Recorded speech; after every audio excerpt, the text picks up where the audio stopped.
Welcome to All Things Engineering by EIT. This is a podcast where we cover industry insights, emerging trends, and practical knowledge across engineering disciplines. Hi, I'm Steve Mackay, and I'm the Dean at EIT, Engineering Institute of Technology, and I'm with my happy colleague here. Hi, I'm Carolina. I'm the Analytics and Strategy Manager here at EIT. Carolina, I would like to get some understanding of this job report that you've prepared. You've spent a lot of time on it, and you've got your intrepid team working on it, and there's some really interesting insights that have come out of it. Perhaps you can give us a bit of a quick background to what the report looks like and how it's structured.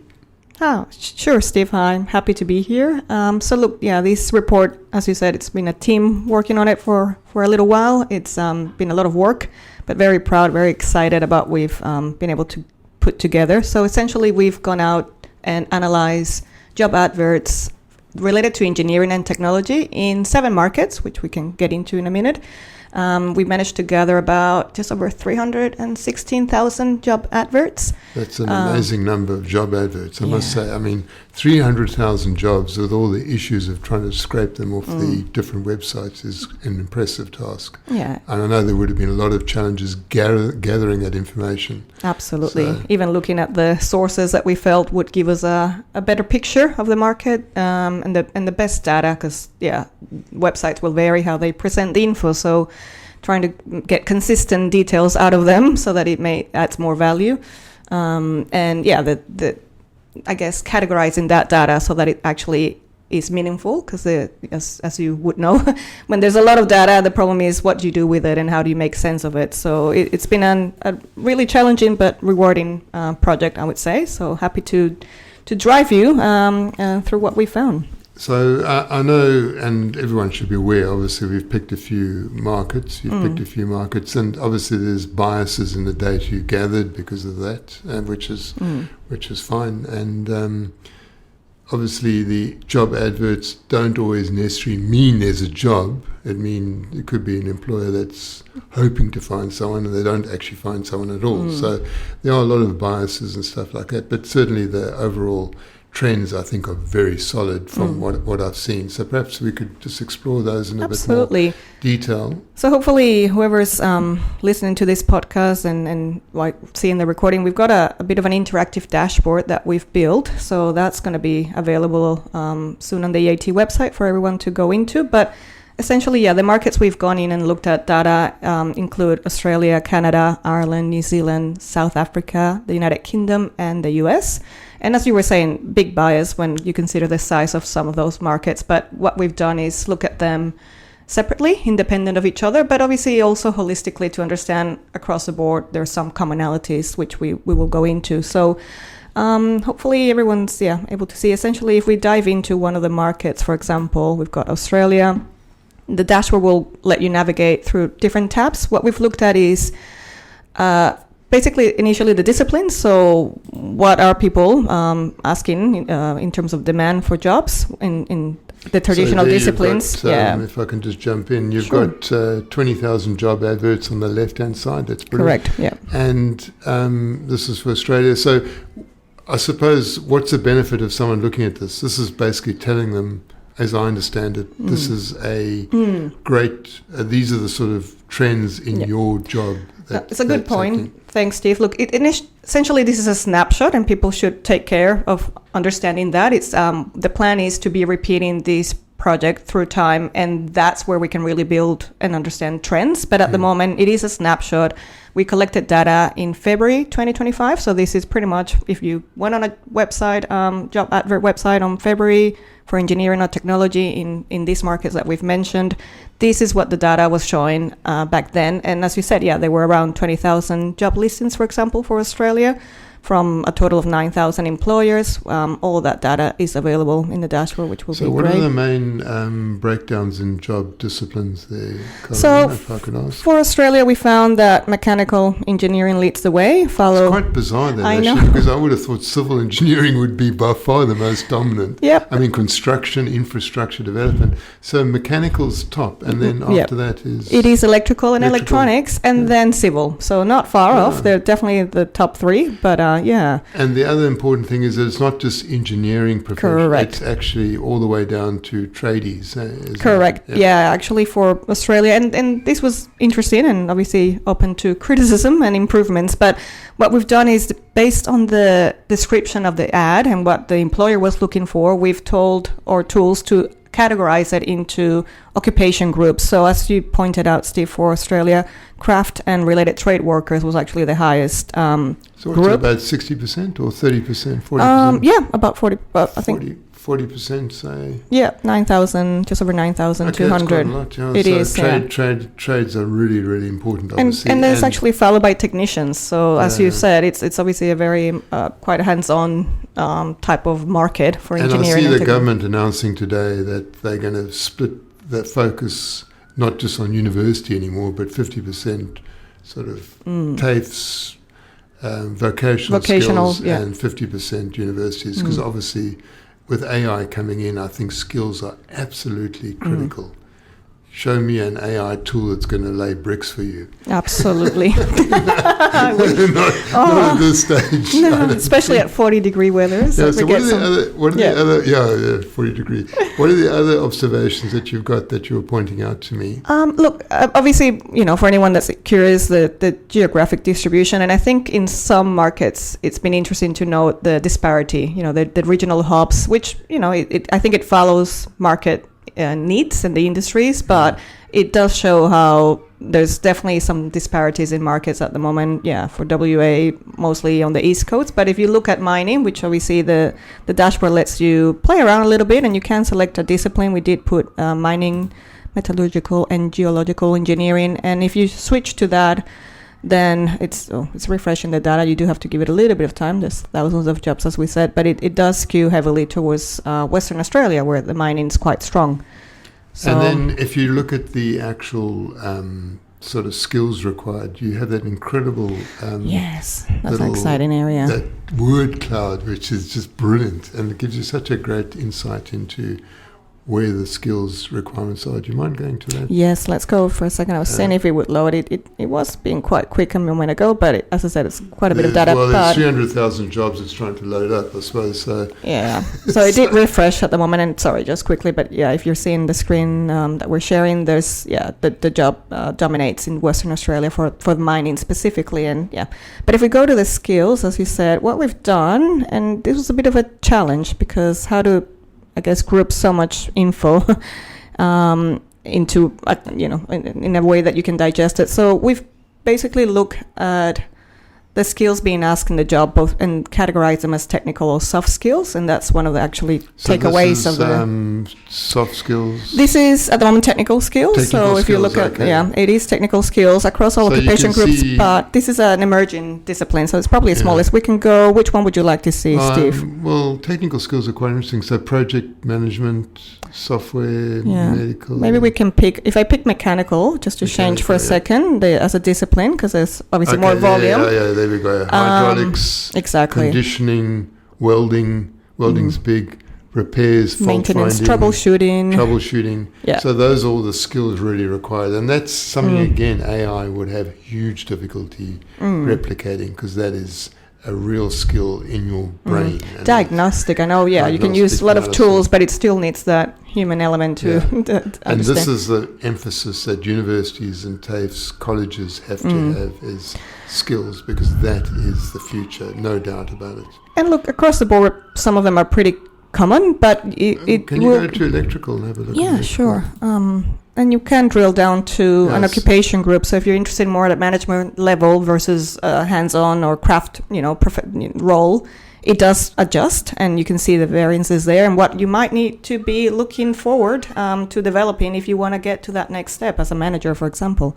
But this is electrical. At the moment, we're showing you the technical skills for electrical and electronics engineering job roles in Australia as of published in Feb. But if you want to pick, say, the technicians only. So you can see a total change in the skills required. So, I mean, here you've got PLCs. You've got fault finding. Wiring, fault finding, instrumentation. Modbus. Yeah. I mean, that's all motors, that's instrumentation, preventative. So that shows you again the huge change in the skills requirements. But if we switch gears to managers, different workload, so definitely different skill set required if you're aiming so the for... ones I see there jumping out of management, obviously project projects, management, yep. Stakeholder, power, people, yep. relationship, So that's, again, an indication of the sort of skills you need if you want to be successful in as a manager. And again, hugely useful because that's from the real source, the job itself. Yeah, what's being required exactly. So now if we can just go out a bit and say, okay, what are the so this is done for all the different countries. What do you see as the biggest differences between countries? I mean, every country has their own particular mix of skills required. What do you see as the big differences between the different countries? The main difference is driven by, I mean, we don't have it in the dashboard, that's for people to, there is a written report which you can get to, and that's highlighted there. But I guess the main differences are driven by the disciplines that are in demand. So, for example, as we said before, the bias in the data, US is a massive data set that we've got in the list. It's about, I think, over 200,000 job adverts there. And it's heavily skewed towards software development and ICT, similarly with UK.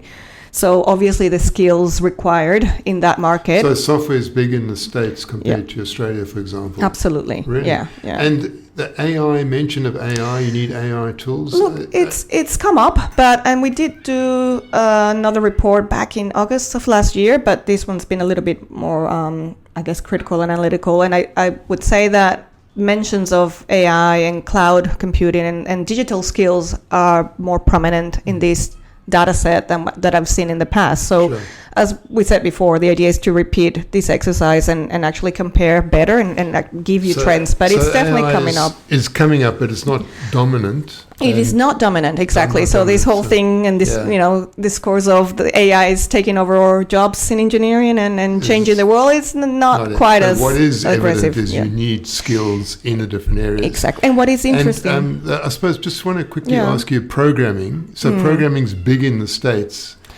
And yet, in Australia, for example, South Africa, not a big requirement. Look, it's there, but it's exactly it's there. It's not as big, and I guess that was one of the things that stood out. If we go at software tools, for example, which we try to same thing, extract from these job adverts, you will see Python being mentioned here and there outside of the traditional disciplines that you would expect, like software or ICT. We're actually now in this emerging and interdisciplinary, and Python is there, and I'm sure if we moved around, you'll see it. And obviously Microsoft Suite is all over the place on everything. Yes, absolutely. So and Microsoft and and Excel in particular, but not highlighted here. I'm surprised to see HubSpot in an engineering thing, because HubSpot's a marketing thing. It is, but I think it's probably because we've looked more holistically at job roles, that the sales and service would probably be, and it's interesting because as you said, not many maybe engineers would think they need it, but if you have it, it's probably a plus on your skill set.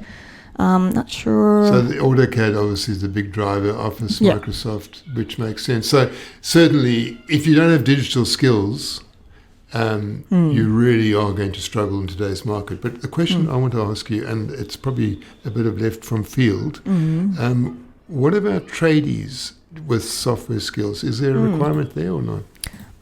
There is, but I think it's heavily, obviously the more that are automation based, you'll get your... but still Microsoft there's SAP, because we're in electrical at the moment. Again, it will change. There is SAP, knowledge of SAP. That's probably for big companies. And there's some specific ones. We did bring some out in the report just for picking up. But Excel, Word, and obviously the Microsoft. I'll change in mechanical because there's some. There was a few related to flow, water flow, and for I think for piping and industrial type of work. That we noticed come up. Still niche, but depends when you drill down. Even if you're a trader, you do need digital skills. There's no way of getting around that now. And I think, as we pointed out, if you started changing and moving across that ladder, you might see, well, in order to get to that next position, you will need certain skills and knowledge of software. So it's probably... Now you've given me this little summary cheat sheet here. If I can just ask a few questions based on that. You've made a really interesting comment there. job adverts don't always specify education and experience. What's your take on that? How do you back that up? Well, it's an interesting thing. As we said, the websites will vary how they present the information. Sometimes it's just to get that initial interest, and once they're in, they'll definitely tell you, do you have these or you need these? Or sometimes I think it's even expected, depending on the role in the company. They might not specifically say they want you to have a bachelor, but they kind of feel like it's obvious that you need to, for example, in that particular case. So what we noticed is that, not all the job adverts were listing education requirements, but it did vary. Trying to think off the top of my head, I think it was... I mean, there's no doubt in America, and I suppose even Australia and South Africa, they've reduced the requirement for graduates. They've said, look, you don't need to be a graduate to do certain jobs. So certainly that's happening. Whether it's for engineers, I'm not sure, and certainly for trades, you probably need some apprenticeship or some background there.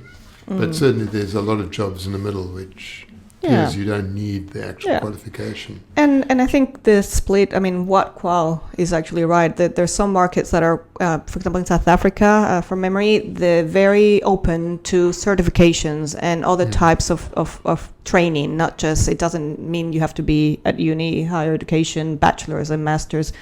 But in general, if you did have to look at the data, again, holistically, bachelor's was probably quite common across all the markets and all the disciplines and all the job roles. So it's still, maybe you can help me understand this qualification inflation, Steve, because I did see this come up and I was okay, what does that really mean? And how would you explain qualification inflation? Well, I think, everyone's doing degrees and up to masters and whatever. And I think ultimately the job may not require that level. And I think where the job does require your skill is, as you pointed out there, the skill level itself, as opposed to the knowledge of the degree, is becoming increasingly important. And I just wanted to delve into a little bit there. One of the comments you made, Carolina, is soft skills are becoming really important, such as communication, adaptability, and leadership. And that's quite an interesting comment to make. Yeah, I love this area of the report, Steve. I don't know how much. Most techies avoid, communication. Working in teams is a real pest, as we all know. And might be why it's being asked more now, because I don't think. Certainly, those skills are really critical. And you're working with customers. Yeah, reliability, leadership. There's a really interesting comment there as well. I see authenticity. Oh, yeah. Being a human being and relating to others. Assertiveness. Judgment, delegation. These are things that, how do you really teach these? I don't know. But we need to. I think education systems as a whole around the world, I would dare to generalize, but are behind on this. And the great thing about these skills is that a computer or AI tool won't be show emotions, and so these are really skills you can distinguish yourself. And it's like, I was looking at a report last night. If you want to get a job, try and relate to the person interviewing you. Try and come across as a human being capable of doing the job. So certainly those are really, really important skills. Yeah, it's emotional intelligence. At the end of the day, as you said, machines will not be doing every job out there, and you need to interact with people. And I think, I thought there were some amazing soft skills, and amazing because I just didn't think that they would even come up. And the fact that they did in the data, and I bet there might be small numbers because the focus is still on technical skills heavily, but across the board, collaboration, teamwork, problem solving, all markets, all disciplines that we've looked at have this. So definitely it is important. I would definitely recommend people to think about how are their skills in that area. Carolina, one of the perennial problems with graduates, and you've mentioned it in your cheat sheet here, one of the perennial problems is when I graduate, I want to get a job.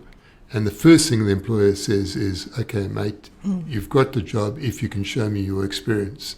Now, how do you pull that up from your charts here? How did you pull that information out? Look, probably, let me see if I've got the right one. So basically, when you as a graduate, you're looking for a job, And the first thing the employer will say, yeah, no, sounds like you've got a really good grade. How much experience have you got? And of course, you have to say, well, no, I've just started. Please give me a job. Please let me try. And that's always the big challenge. It is. And look, I wish I had the answer. I think it's a lot of work. There needs to be more collaboration between industry and education institutions, because you are right. You leave uni and you've been taught for how many years? And at the end of the day, it's like when you land the job and you're in that factory or in that desk, what do you do? So I think one of the, points that we noted is that there aren't that many entry-level positions in the market. Pure entry-level. Entry-level. It's actually lower, which is a problem for our graduates. They seem to be, having a hard time to land the positions because there's probably more offer, more demand than offer. Yeah. So that's why I think, and we've been arguing about this over quite a few years, is that there's no doubt that the graduate today needs to have the experience, the internships before they get their degree. In other words, working in industry, getting a job is probably the most important thing. And I know it sounds a bit odd, but working and then getting your degree is actually a key movement forward. And it's hard to tell graduates that, look, you need to have that experience. But I think that's the only way forward. Yeah, I don't think it's easy, but I think we have to, as a community in the industry, come to grips with this and give more opportunities to students and graduates, recent graduates. Because one of the other interesting highlights in the report is that some markets are quite open to experience in place of degrees. Obviously, if you have the degree, great, but it actually, I think, our argument is that perhaps part of the reason why not all jobs were listing a qualification requirement is because they're actually flexible on people having these or not. And you see it, they might say preferable, but it's not necessarily required. So that's something I think, hopefully. So if you had to distill this whole report in a few sentences. I know it's very hard to distill 350,000 job adverts into a few comments. I mean, obviously, if I can just kick off and maybe you can correct me. The first one, obviously, is skills. Skills are really important, and you cannot get away from that. Skills are what's going to drive the job market going forward. And this report clearly shows you that skills are required. And they're the hardest to get, by the way. I mean, there's no doubt anyone can read a book, but to actually get the skills is really hard. And the other interesting thing I take away from your report is the need, not just for technical skills, but for actual HR type skills. Soft skills, absolutely. Soft skills, teamwork, project management, those are all really, really important. Yeah, and I think, and the third point I would maybe bring is that continuous learning. So even experienced engineers, you'll find yourselves realizing, I'm sure, that it's not enough. You got to keep learning. You really should not stop learning, because the market's changing, and this digital, fluency that we're all required to have now, it might have not been taught to us years ago, and we need to do it. So definitely continuous learning, and that's really, and it's a very enjoyable process, I think. And it doesn't mean going on a physical course but or just years of it. Having a mentor. Hey, can you show me how to use this software tool, or let's go and walk around the site and have a look. And that's really, really critical. And applied knowledge, I think that's probably quite hard to get, because the concepts and the theory, you need it, but how do I use this then in the real world? And if you're being taught by someone who's done it and has gone through the pains of setting up, your code and your PLC, and it doesn't work and it gets everything wrong, but that's real value added when you can find those gems out there in the market. Brilliant. Well, thank you very much for that summary, Carolina. I just want to obviously commend Carolina on this, and I want to suggest to everyone, think as you go through this report, look at some of the skills and see how they align with what you're doing, and look at the incredible opportunities and the incredible richness of opportunities in engineering, whether you're a tradie, electrician, all the way up to doing your doctorate or master degree. The opportunities are huge and just growing by the day. And it's all about skills. And I think the future is really, really bright, no matter what happens. I will close off also by saying the link to the report and where you can access the dashboard will be in the episode description, so you can all go there and access it. And my email is actually, hopefully I don't get spam, but it's in the report. So if anyone picks up any error, any horrors or suggestions, I know already I've been getting a bit of feedback on more markets. We might want to add other markets into the mix. So please, feel free to send me a note. Like the Spanish-speaking world, the second biggest. Sí. But certainly, Carolina, it's a beautiful report, and I think it's really going to add huge value. And certainly it's helping us with creating new courses to Industry try and aligned. target these areas, because it's just incredible wealth of opportunity out there. So thanks very much. Thank you, Steve. Thank you very See much, you next Carolina. time. Yeah.